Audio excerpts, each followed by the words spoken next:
Welcome everyone to the very first ARMD weekly plug. It's been a long day for me, so bear with me for a moment. 30 degrees, no air conditioning, and an 11-hour day has me a bit weary, but here I am. Before I start, just quickly ask everyone if you can subscribe to your content creators' YouTube channels. You have Cal and myself, Frege, and Zathras. I'll link them in the descriptions below. Just pop over there and subscribe to them and comment on any of their videos if you can. It all helps get us out there and also helps us get then ARMD out there and hopefully get some more people playing with us. So without any further ado, we'll jump into the MWO side of ARMD and just do a catch up of what's been happening. The game in general, MWO or Mechwarrior Online, a lot has changed in the past few months. We've had map rebuilds, new maps, and the arrival that Mechwarrior and Battletech fans have been waiting for, the unseen mechs. Thanks to the battle with Harmony Gold finally over, players are able to drop in the Marauder, the Warhammer, and the Rifleman, and coming soon the Archer. For those who love Mechwarrior 2 Mercenaries, which is me, the Kodiak Assault mech is coming and it looks nasty.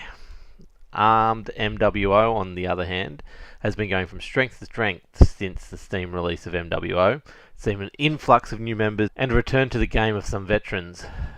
This has meant we've been able to have 10 to 15 members on TeamSpeak regularly, up to 20 on formal training nights. It's not the numbers of the heyday of ARMD, but it's definitely a positive return. Okay, let's look at the comp play for a little bit. With the announcement of the PGI sponsored first ever World Championship, which includes Oceanic regions, the ARMD comp team, under the guidance of Fernsey and the help of Bobstar, Kamajian, Adsbomb and Cal, plan on making sure ARMD's presence is felt in the comp. To focus our efforts, the combat team are planning to utilise the current Battle of Midway 4 vs 4 and the upcoming MRBC 8 vs 8 comps as training for the big game. The combat team's under no illusions.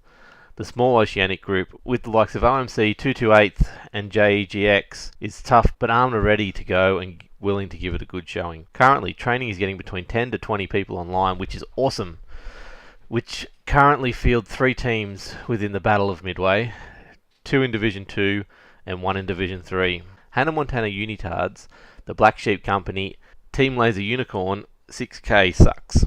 Okay, the Unitards are 1 win, 1 loss from 2 rounds so far in Division 2. The Black Sheep are struggling with a 0-2 win-loss record so far. Both teams are having 2 more games to play, and if the current Division 2 scores are anything to go by, neither ARMD team is out of the hunt. Team Laser, playing in Division 3, have finished their 3 comp rounds second with a 2-1 win-loss record. Well done to Xenios, Vantrax, Darth Jagger, Zigstar, Shaky Shot, and Rocket to Your Face for a good showing. ARMD's about to kick off planning for the next season MRBC, so if players are interested, let combat team know now. And we'll just briefly touch on community warfare before we wrap up the ARMD Mechwarrior Online section.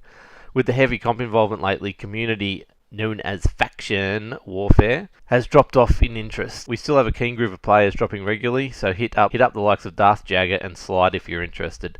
Currently, ARMD's Inner Sphere cohort has a contract with FRR and has some great wins. Our clan guys, ARMX, are currently running with Spoke Jaguars. If you are keen for dropping with clans, give Graven a holler. And that's it for ARMD MWO this week, with another patch coming up, new reseen mechs coming, and a whole lot more stompy action to come. So now we move on to ARMD's Star Citizen side. Star Citizen is full steam ahead this week, as we have Star Citizen now for 2.1.2 on the live servers. That will soon become Star Citizen now for 2.2, and from now on we'll be getting monthly builds. Chris is in UK overseeing the continuing work of Squadron 42, and the PAX South Fly Free continues through the 14th, letting players experience the Aurora LN, Mustang Delta, and Hornet F7C for free. There was an Around the Verse episode 2.17, the monthly studio report, 10 for the devs, episode 4, and tech director Sean Tracy, famed from Mechwarrior Living Legends, and the animation director Steve Bender. Also, clarification on the package split between Squadron 42 and Star Citizen, which is now official since Valentine's Day has moved on. Around the Verse included the usual news from the studios located around the world, and the interview of Luke Presley and the lead designer for Star Citizen Live, and Ship Shape focusing on LODs. The weekly art sneak peek is the Misk Starfarer. Oh, I love the Starfarer. The studio report had some interesting information on the current development of Star Citizen and Foundry 42. 10 was a hoot with Steve and Sean with tons of information about animation. The package split means that on February 14th, which has just passed, Squadron 42 and Star Citizen will no longer be purchased. Will need to be purchased separately. The base price for either an Aurora starter package with the Persistent Universe or the Squadron 42 single player campaign will be $45. If you would like to add one or the other, Squadron 42 to a Persistent Universe package or Persistent Universe to a Squadron 42 package, it'll be a $15 add-on, which is pretty good value. These prices are not final and subject to change with further promotion. Coming up is Around the Verse 2.18 on February the 13th, which would have just gone by. Reverse of Verse on Sunday, February 14th, which has just gone by as well. And in ARM news, Tension created a video tutorial for basic flight that will help new pilots navigate their way through piloting a craft in Star Citizen. Also, the Central Command will be having a meeting to discuss this year's focus for ARMD in Star Citizen. More details coming soon. And that's the quick wrap for Star Citizen for ARMD. So that's the two majors done for ARMD. We'll just quickly move on to just general gaming news for ARMD. Just recently, as you might have noticed, we've just come off the first race of the ARMD racing series with Project Cars. It was a schmozzle because the game's buggy as hell at the moment, but we did finish and we did get a result technically with two. So with 2 corners to go, Zulsoak was in the lead and 5 of the 12 guys dropped out because the server crashed. The rest did get across the line, but it was deemed that Zulsoak won, Righty came second, N11 came third. And just so people know, N11 was running on 4G because his internet broke, and his wheel did go flat halfway through the race. We move on to the second race of the series. We'll be moving on to Germany with the LMP1 cars, which are the Le Mans style cars. And it will be held on the 28th of February, which is a Sunday night, kicking off at 8:30 Australian Eastern Daylight Time. So if you're interested, jump on or message me and we'll make sure you get there. We'll be holding a practice session, then qualifying session, and then the final race of 20 laps. Other news includes the Division Beta. We had a big turnout of about 5 or 6 regular players on ARMD most nights during the closed beta.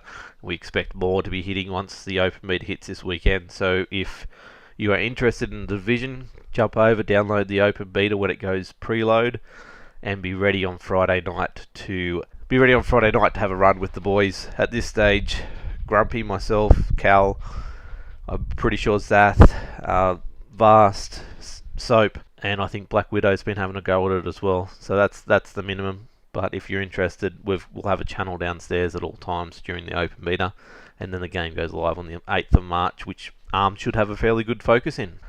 Other than that, we have the regular Armour 3 night on Tuesday nights. If you're not doing Mechwarrior Online training, jump down, play some Armour with the boys. Nav, Helman, Zath, and then 11 are generally in the channel at all times on a Tuesday night after about 9 PM Australian Eastern Daylight Time, and you're more than welcome to drop in and join them.